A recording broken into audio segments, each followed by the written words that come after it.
Hello everyone, welcome or welcome back to Hyperfixation Podfics. Today I will be continuing Luminous by Sokka's First Fangirl on AO3. This is chapter 19, titled Hope.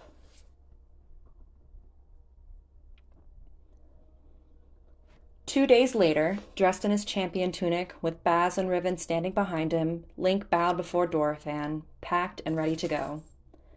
He felt ridiculously nervous. He felt so guilty at the sadness in Dorephan's eyes. "I will not ask you to return home safely," Dorephan said, somewhat hoarsely. "I know it is impossible to make such a promise. Instead, I merely ask that you promise to be as safe as possible. Do not be reckless with your safety." His smile trembled. "And promise to visit when you can." "I will," Link promised, tilting his head up to meet Dorephan's worried gaze. "I swear it." Dorephan's breathing hitched as he called Muzu forward. To Link's bafflement, Muzu pressed a pouch into his hands. "Extra funds," Dorephan explained. "Just to be safe." 100,000 rupees, Muzu said, and Link choked on his own breath. "Will that be sufficient?" Muzu asked. "Yes," Link managed. "I'd say so." Even Bazz and Rivan looked stunned.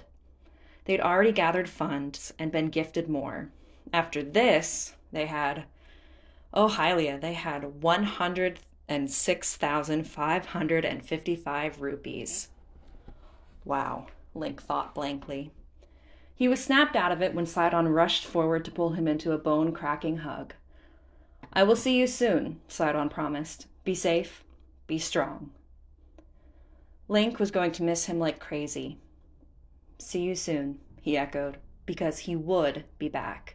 He'd fight tooth and nail for it. When Sidon released him, he went to Dorephan. The king bent down, running one giant finger over the top of Link's head. Anxiety was plain in his eyes. His smile trembled, but his hand was steady. "May the goddess Hylia watch over you, dear one," he said. He cleared his throat and looked at Bazz and Rivan, much more sternly. "Captain Bazz, Knight Rivan, you are charged with my son's safety. I expect you to see to it that he stays in one piece." No more Shrine of Resurrection, Link thought. I don't want to go back there. Bazz and Rivan knelt, their heads lowered. "We will fulfill our duty, Your Majesty," Bazz swore. Dorephan nodded and glanced at Gaddison, standing to the side. "And Knight Gaddison," he said, "you will be acting as captain in Bazz's absence. I trust you are up to the task." Gaddison knelt as well, one fist pressed to her heart. "I am, Your Majesty," she said firmly. "I will not let you down." Dorephan looked at them all, his gaze roaming over them slowly, solemnly. Finally, he sighed and nodded. "Then it is time to begin," he said quietly. "May the light illuminate our paths." Leaving Zora's domain made Link's chest feel hollow. As he, Bazz, and Rivan walked through the domain and towards the bridge, everyone stopped to watch. Many knelt or bowed, but everyone fell silent, their worried gazes following them. "Good luck!" Koda called after them. Link saw Tula with her sisters, fidgeting anxiously with her hands. Torafu knelt, her fist on her heart. Leto and his friend Franck saluted them as they passed by. Far too soon, they'd crossed the bridge and left the domain behind. "Well," Link held up the slate. "Guess it's time to find out if this can teleport more than one person."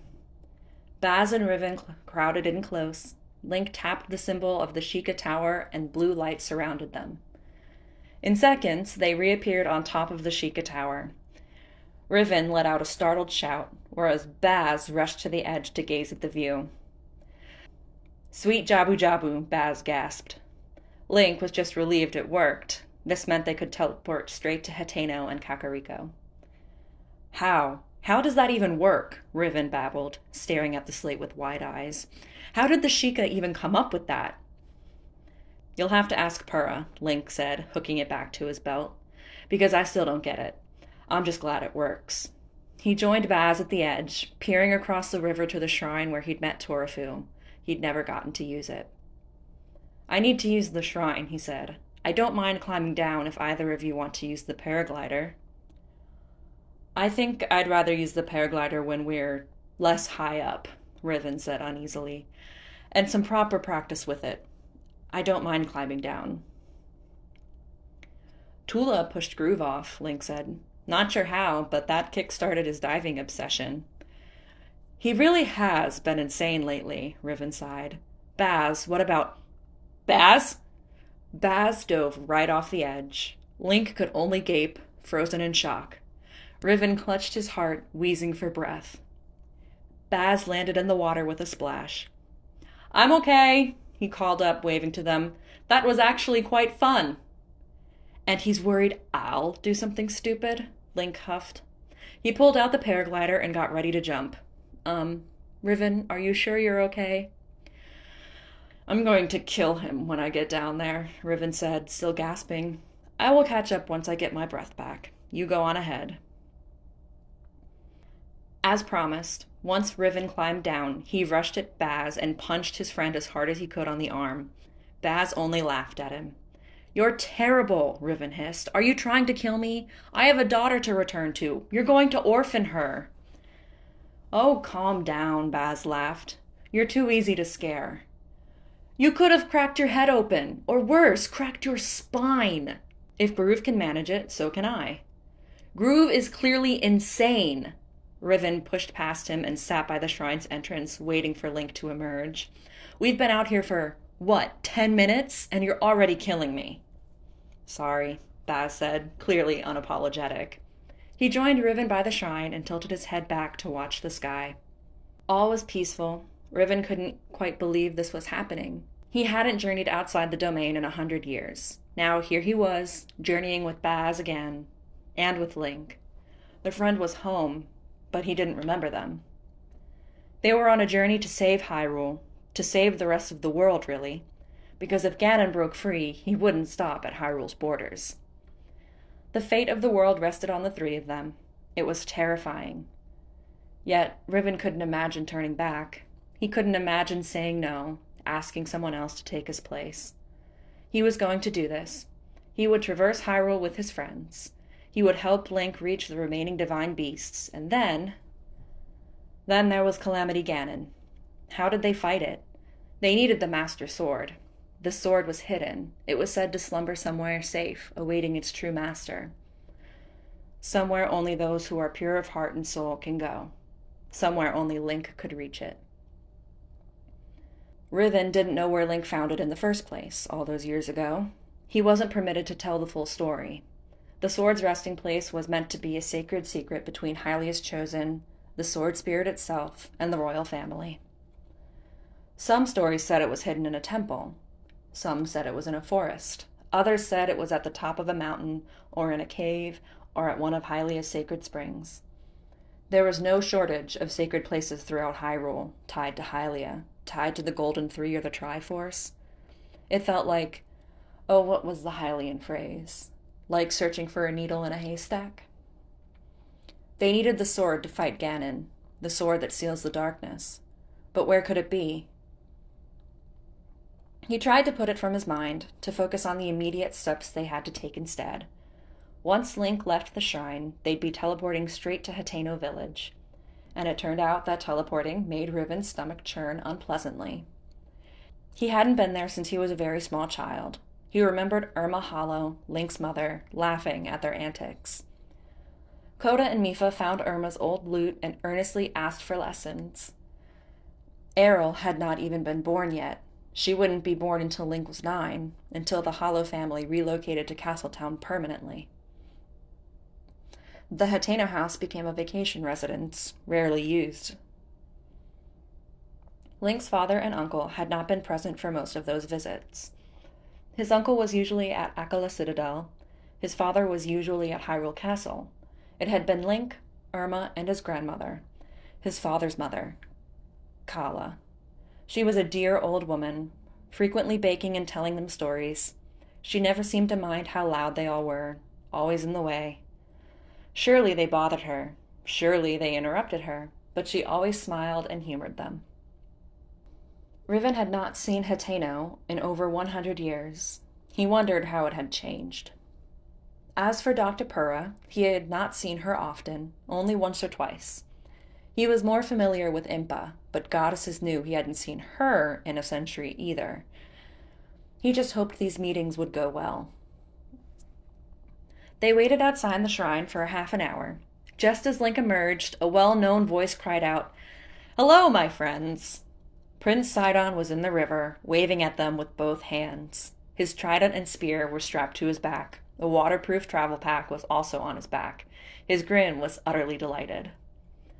Link took one look at him and burst out laughing. Rivan could only stare, torn between shock and horror. "Sidon?" Bazz gasped. "What are you? Why are you? How? He rounded on Link, who was still laughing. "Did you know about this?" he demanded. Link shook his head. "Nope," he said cheerfully, "but I can't say I'm all that surprised." Truthfully, Rivan couldn't say he was that surprised either. After the initial jolt, resignation was swiftly taking over. Of course Sidon ran after them. Of course he did. Rivan should have expected such antics. This was on him for letting his guard down. Sidon ran over to join them, still beaming like he hadn't a care in the world. Link ran to his side and hugged him. "You need to go home, Highness," Bazz said, his voice strangled. "Straight away, with all due haste, right now." Sidon smiled with too much teeth, holding Link close. "You are welcome to try and make me, Captain," he said, sickly sweet. Bazz looked Sidon up and down like he was seriously considering manhandling their crown prince. Rivan could only sigh and rub at his forehead. He could swiftly feel a headache coming on. "Your father will have our heads," Bazz said. "He will not," Sidon said. "If anyone will be in trouble, it is me, and I accept that. Now, where to, gentlemen?" "No!" Bazz cried. "No, not where to. You need to go home." Link was snickering again. Sidon patted him on the head. He looked Bazz right in the eye and said, "Make me." Rivan truly could not believe this was his life. "So, to Hateno?" Link suggested. "Is no one else worried about this?" Bazz demanded, gesturing wildly at Sidon. "Dunma has my will," Rivan said tiredly. "And she's my sole inheritor anyway." "Oh, father won't harm you," Sidon said. "Muzu might," Rivan pointed out. Sidon snorted, unconvinced. Rivan was completely serious. Muzu was an old man, and he wasn't a warrior, but that man was vicious when he wanted to be, and very protective of the royal family. "I can't believe you," Bazz groaned, his face hidden in his hands. "Do you enjoy tormenting me, your highness? Do you gain pleasure from my suffering?" "Well, you are being most amusing, Captain." Bazz made a choked hissing noise. His claws dug into the side of his face. Truthfully, Rivan was concerned that he'd tear his scales out. Before he could say anything, blue light encased them. His stomach twisted and his scales tingled. When the light vanished, they were somewhere entirely new.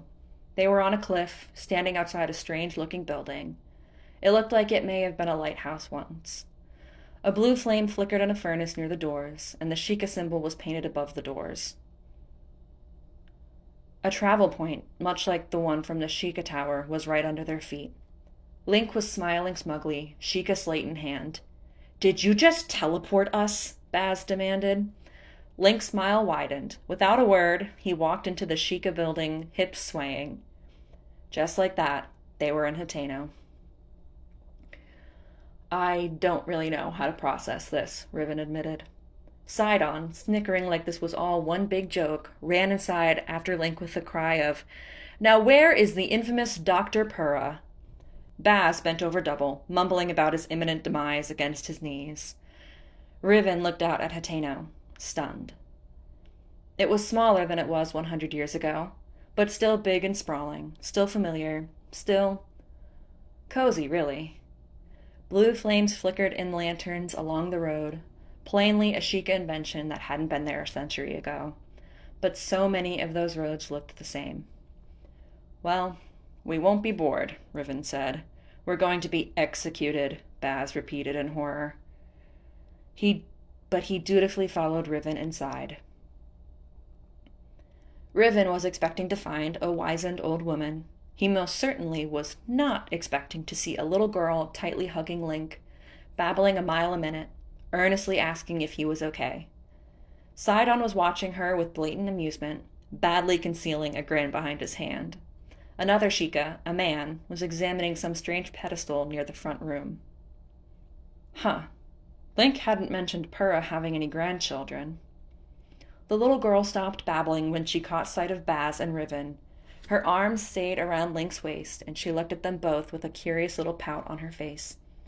Goodness, but she was plainly adorable. Ah, geez, she groaned. Linky, you didn't say we had even more company. You didn't exactly give me a chance, Purah, Link sighed, rolling his eyes. Wait, Purah? No, surely not. That was impossible. Purah Jr., right? Not Dr. Purah. So then why was Sidon laughing so hard? Dr. Purah? Bazz asked tentatively. The girl's grin was sheepish. Would you believe I'm Purah Jr.? She asked. Oh, by all that's sacred, this can't possibly be Dr. Purah, Rivan thought. I feel like I'm missing something, Rivan said, dazed. The Sheikah man snorted, and the little girl scowled at him. Bazz, Rivan, meet Purah, Link said, pointing to the little girl still attached to his waist. How? Rivan demanded, feeling on the verge of hysterics. Could this day possibly get any stranger? Experiment gone wrong, Purah said primly. Nice to meet you both again. Sidon, quit laughing. I'm sorry, Sidon said, still blatantly laughing. It's just... Oh, Link warned me, but seeing it is an entirely different matter. But I must add, you are very cute, Dr. Purah. I am, aren't I? Purah agreed happily, preening. Anyway, she jumped back from Link, snapping her fingers, and grabbed some paper and a pen from her messy table. Linky, you'd better write to Impa. We've all seen Ruta, and people have been going nuts around here, wondering what it's all about. Just let Impa know you're in one piece, yeah? Link nodded, bent over her table, and began to write. Rivan could barely take his eyes off Purah, totally lost. Was this all a hallucination? A strange dream? Had he hit his head climbing down from the Sheikah Tower? So, what's up? Purah asked them, hands on her hips. They need paragliders, Link said, not looking up from his letter. His eyebrows were furrowed in concentration. He'd always been a slow writer. He was capable of it, certainly, but always took his time, lest his handwriting turn messy and end up smeared all over the paper. It was one of the only times Rivan ever saw him get truly distracted. Oh, easy enough, Purah said. It'll take a few days to make 3, especially strong enough to support Azora, but I can manage that. We can pay, Bazz offered, still looking and sounding as dazed as Rivan felt. Purah's eyes lit up and she rubbed her small hands together. Funds, she hissed gleefully, a borderline manic gleam in her eyes. Rivan found himself taking a small step back. The Sheikah man looked up from his task. Doctor, please don't scare our guests, he requested tiredly. Nah, Purah said with a sharp grin. They make it too easy. When Link finished his letter, he sealed it, and Bazz insisted on following him to find the local messenger. Rivan tried to shake the persistent feeling of awkwardness. Then something occurred to him. He turned to Sidon. Wait, you knew Dr. Purah had been de-aged, he asked. Sidon burst out laughing again. Muzu was pacing the throne room and ranting, more animated than Dorephan had seen his old friend in a long time. Dorephan, sitting on his throne, held Sidon's letter and didn't know if he wanted to laugh or cry. Perhaps both. Of all the foolhardy, impulsive, reckless things to do, Muzu shouted, throwing his hands around wildly as he paced. You always told Mipha and I to follow our hearts, Sidon wrote. In my heart, I know this is the right thing to do. I hope you can forgive me for my deceit, Father, but I will not apologize for wanting to protect my family and people. If I stayed away, I would never forgive myself. We must bring him back, Muzu said. I will not make impossible promises, but I can promise this. I will fight as hard as I can. I will be as careful as possible. I will do everything in my power to return home. I will do everything I can to ensure we both come home. I love you. If I am sorry for anything, I suppose I am sorry for not being sorry. Please do not blame Bazz, Rivan, or Link. They did not know. I'm sure they'll be quite horrified by my actions. Better to ask forgiveness than permission. I do not remember who said that, but I believe it rings true now. Sending all my love and praying for your forgiveness and understanding. Sidon. Dorofan began to laugh, even as tears streamed down his face. Muzu paused in his rant, giving Dorofan a wide-eyed glance. Your Majesty? He asked nervously. Oh, that boy, Dorofan laughed, wiping his eyes. More tears came. That brave, big-hearted boy. Why must my children be so quick to join the front lines? Ah, Muzu, the perils of fatherhood and kingship. I know their duties, all three of them, yet I still wish I could keep them in their rooms. One of these days, I fear the conflict will drive me mad. He still wished he could bring Mipha back from the dead and hold her close. He still wished he could go after Link and Sidon, drag them back into the palace, and keep them by his side. If he ordered it, the guards would go and search for them. One way or another, they'd bring Sidon home if he ordered it. But he knew his boy. Sidon would leave again, and again, and again, however many times it took. Too brave and selfless for his own good. Would Dorofan have given his blessing if Sidon merely asked permission to join Link? He couldn't say for sure. But Dorofan had to trust him now. His children would surely be the death of him, but it was a welcome way to go. Oh, that boy would be in for a tongue lashing when Dorofan saw him again. Adult or not, Dorofan would ground him.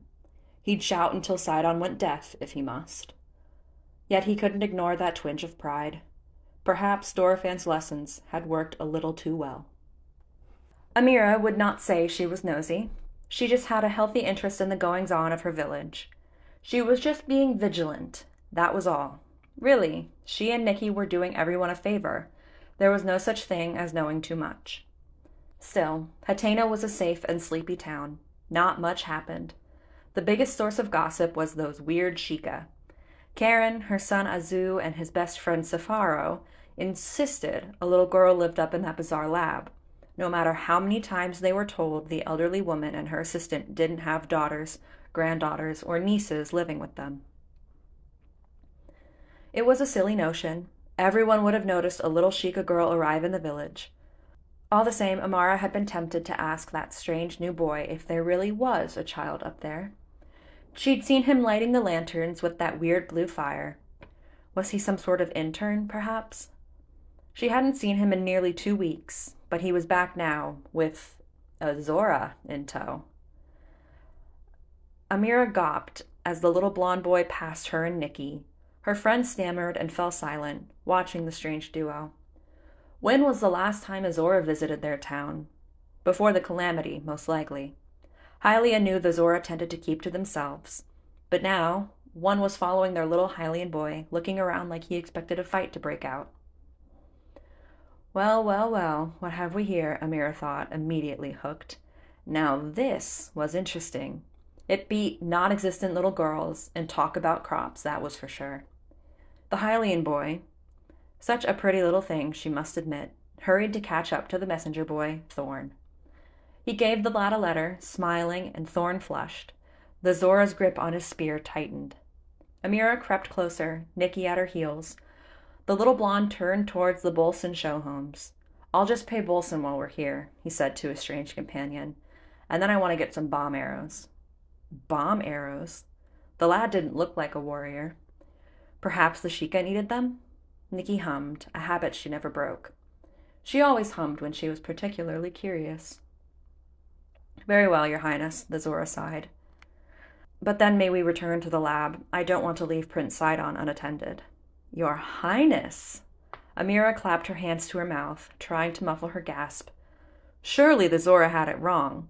The Hylian royals were all dead, unless the Zora royals were not dead. Far from it. They lived for ridiculously long times. He just mentioned a second prince. Was the Hylian boy married to one of their royals? But whatever were they doing in Hateno? He's not unattended, the boy. The prince said. Rivan's with him. And no match for Prince Sidon's energy, the Zora said. Amira looked at his spear, his helmet and armor. Was he a guard? A royal guard? Purah's with him, the prince said with a teasing smile. That's what I'm afraid of, the guard said. He followed the boy through the show homes and towards that old eyesore over the bridge. Did you hear them? Nikki squealed, clutching her arm. I did, Amira said. She grinned. Oh, Mayor Reed had to hear about this. She always thought the most interesting gossip would be Darla leaving her husband for a traveling merchant woman. But this? Visiting royalty? Oh, this took the cake. Bolson was delighted to get his 3,000 rupees and promised to make any furniture Link needed, including weapon stands. For 200 rupees, he, Carson, and Hudson got to work on making a front door and working on setting up the lights inside and outside. In the time Link had been gone, he'd fixed the holes in the wall and replaced the shattered window. The plaster needed redoing, and the whole thing needed a fresh coat of paint. It already looked much better. And what made the whole thing even better was Bazz quietly saying, Oh my. What? Link asked, heart suddenly pounding. He remembered their conversations in the palace, and his throat tightened. Bazz smiled, tears in his eyes. It seems you've gone and bought your old house, Highness, he said. Oh, Link said, suddenly choked. It was his. It was actually his. This is where his parents lived once upon a time. This is where he had sleepovers with his friends. He'd lived here. His family was from here, and this was the real physical proof. Link paused, and, feeling self-conscious, he asked, Do you know who my uncle or grandmother were? Coda couldn't remember their names. There was a flicker of sadness on Bazz's face, at the reminder that Link didn't remember. He didn't remember his family. He didn't remember Bazz. My grandmother was named Kala, Bazz said. Lovely woman. As for your uncle... He had to take a moment to remember, squinting in thought. Oh, it started with a D. Link was practically holding his breath. Duncan, Bazz suddenly cried, snapping his finger. Your father's younger brother. I don't believe Miss Irma had any family left. At any rate, I never heard her speak of them. Link Hollow, Errol Hollow, Irma Hollow, Roland Hollow, Kala Hollow, Duncan Hollow. He wanted to cry. He wanted to find somewhere quiet, hide away from everyone, and cry. He wanted to remember. He was so distracted, so lost in his own head that he didn't notice how people were whispering when he and Bazz re-entered the town proper. He didn't notice how people's eyes flickered to them as they entered the general store. Oh, welcome back, kid, Pruce said. Link nodded in acknowledgement, managing a small, amused smile when Pruce gaped at Bazz. Poor Bazz had to duck to enter the store, and his head nearly brushed against the ceiling. Hello, Bazz said, plainly uncomfortable. Hey, Pruce said, blinking rapidly, as if to clear his vision. So, what can I do for you lads? Link pointed to the bomb arrows. Pruce seemed faintly surprised. Link couldn't entirely blame him. He knew he didn't look like much of a fighter, but surely Bazz did, and named his price. When they went back outside, Link finally noticed the glances and whispers. One little girl was openly gaping, peering out from behind her mother. She squealed when Link gave her a confused smile. A pair of women by the water trough were whispering together, giggling behind their hands. Let's go, Bazz said, peering around with narrowed eyes. I don't like this. Honestly, Link didn't either. They barely made it 5 paces when a trio approached them. A family. A tall, thin man in traditional Hateno garb, a green vest and long cream robe with a surprisingly bulky necklace. A woman in a green dress with curly brown hair. An apron was thrown over her dress, patterned with lines of soft pink. A little girl with equally curly hair clung to her hand. Like her parents, her outfit was mostly green. Link paused, curious and wary. Bazz held onto his spear. Okay, what had Link missed? Why was everyone staring? Was it because of Bazz? Really, at this rate, it was just rude. The man cleared his throat, bringing Link's attention back to him. Good afternoon, he said, and bizarrely gave a shallow bow. My name is Reed. I am the mayor of Hateno. This is my wife, Clavia, and our daughter, Karen. It's not every day we have such esteemed visitors. Um, I'm sorry? Link asked. Esteemed? What was he talking about? They hardly knew Bazz was captain of the guard. Mara Reed looked flustered. Karen looked totally in awe. Clavia looked nearly as giddy as her daughter. It is a great honor to have you visit our humble town, Your Highness, Reed said, bowing again. As I'm sure you can imagine, we've not had any royal visits since before the Great Calamity. Please forgive me for not greeting you sooner. I didn't realize who you were. How did he know? Who told... Oh. Oh, Bazz used his title. Someone heard, didn't they? Shit. That's... Okay. Link cleared his throat uncomfortably. Please stand up. Are you really a prince? Karen blurted out, bouncing in place. Karen, shh, Clavia scolded. Bazz shot Link an apologetic glance. Clearly, he'd put the pieces together too, and straightened up, addressing Mayor Reed in his most formal voice. My name is Bazz, captain of the guard. My friend Rivan and I are escorting their highnesses Prince Link and Crown Prince Sidon of the Zora.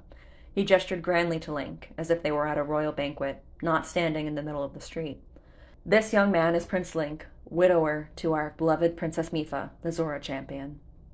There were excited whispers all around them. A few people crept closer, clearly trying to listen in better. The Zora champion, Reed repeated, but that was... He looked at Link again, and his eyes widened. His gaze roamed over the champion tunic, the embroidery of the master sword. He looked at the Sheikah slate, and Link saw him mouth the words, Sheikah Tech, to himself. The tales all say that the Hylian champion was wed to Princess Mipha, he said slowly. Hylia's chosen, Furor's child. Are you... Link hummed uncomfortably, resisting the urge to duck his head and avoid all eye contact. He hoped he wasn't blushing. Wow, Karen squealed. As for her parents, they both quickly knelt with startled gasps. Hylia's chosen, Mayor Reed repeated, somewhat hysterically. The Golden Three be praised. Welcome back, Your Highness. All around them, more and more people began to kneel. Some lowered their heads. Some stared at Link with tearful eyes and hopeful smiles. He didn't have the Master Sword on his back, but they knew what those titles meant. Are you back to fight the calamity, Your Highness? Reed asked, his voice cracking. The hope, the desperation, was obvious. Link looked around at all those hopeful faces, all those who lived in the shadow of evil. Their ancestors would have been his neighbors once. One extremely old woman, leaning on her cane, was beaming at him. Was she old enough to remember the calamity? If not, she must have been born shortly after. She would have seen the immediate aftermath, the total destruction. From almost every corner of Hyrule, the malice swarming the castle was visible. These people were familiar with blood moons. Monsters stalked them if they dared leave the walls of their village. Their land had been torn to shreds. And they knew the stories, the champions and the divine beasts, the princess, the chosen hero. What had Goril said at Fort Hateno? That the stories said the goddesses whisked Link away, placing him in an enchanted sleep. The stories said he'd rise again and finish what he started. Fairy tales, perhaps, and nothing more. A soothing bedtime story. What it must feel like to see someone from your childhood stories standing before you. Are you back to fight the calamity? Mayor Reed asked with obvious desperation. Link didn't remember how to be a prince, though Muzu assured him he'd been a good one. He hoped he could be a good one now. Link stood as tall as he could and summoned every ounce of confidence he could, projecting it into his voice. Yes, he said loud and clear, I am. The old woman leaning on her cane began to sob. A younger man, her son, or perhaps her grandson, held her close. Mayor Reed took Link's hand between both of his own, squeezing it tightly. His hands were trembling. Hylia bless you, Your Grace, he said hoarsely. Bless you. Sidon was a riot. Purah loved him. He asked 1,000,001 questions and took her appearance in stride and made odd noises when she showed him the guidance stone and her piles of notes. Poor Rivan still seemed stunned. Simon gave him a cup of sweetened tea. Truthfully, Purah couldn't quite wrap her head around it. Last time she saw Sidon, he was just a little guppy, no higher than her knees. She hadn't seen him very often, very rarely in fact, but Mifa always talked about him. Now he was so tall he nearly bumped into her ceiling. Totally crazy. He told her all about the fight against Ruta, and when he said Link saw Mifa, she had to wipe her eyes and will herself not to sob. If Mifa's spirit was still in Ruta, oh, Hylia helped them. Did that mean the other champions were trapped? They must be. She couldn't imagine Ganon would only trap one of them. And that was terrifying. It spoke of a power she hadn't even known Ganon possessed. We really weren't prepared at all, Purah mourned, not for the first time, and not for the last. She distracted herself by showing Sidon some bomb prototypes and telling the story of the day she met Link. Sidon, bless him, hung on to her every word. When Link and Bazz returned, they both looked dazed. You okay? Purah asked, instantly on red alert. You've been gone a long time, Rivan fretted. Well.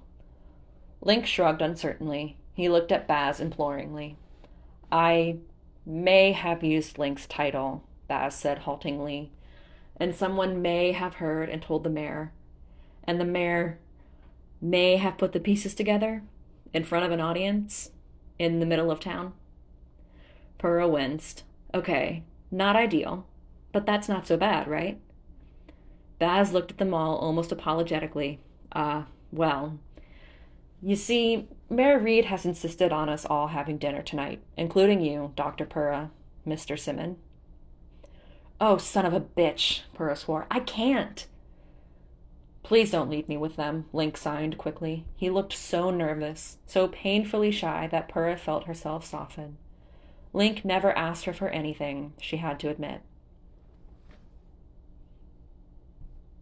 You owe me, she said, going over and jabbing his stomach. You owe me big time, buddy. Now, I'd better rehearse acting like a cute kid. If anyone asks, I'm Purah Jr. and Granny Purah is too tired and old to leave her bed. That's what I told your nosy Zora trio when they barged in here. Zora trio. Ah, the delegates, Rivan realized. Delegates my ass, Purah grouched. They need to learn some manners. They didn't even knock. No, Purah was not a hypocrite, thank you very much. I don't like this, Link signed, sitting on the table. You're such a cat, Purah signed fondly. At least it earned her a smile. You never liked being the center of attention, she continued. You didn't even like people singing happy birthday at you. Rivali used to make sure he did it as loudly as possible, just to rile Link up. It usually ended in Link tackling him. I'll do the talking, Sidon offered. Link instantly looked relieved. If Purah knew him at all, she knew the look on his face meant his voice was gone, and likely would be until tomorrow, or maybe even the day after that. Well, Simon said, clearing his throat, I suppose we'd better get ready.